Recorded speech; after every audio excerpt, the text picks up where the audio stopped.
चक्कर में। अरे हो गई कंगाल हम तो माल के चक्कर में।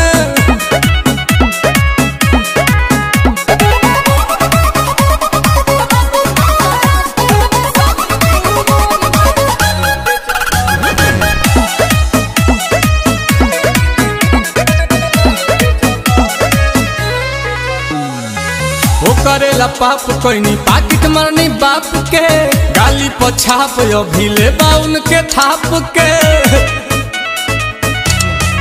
कि हम तो अपने ही घरवा में चोर भइनी, बातें कर जला डाइल करज खोर भइनी।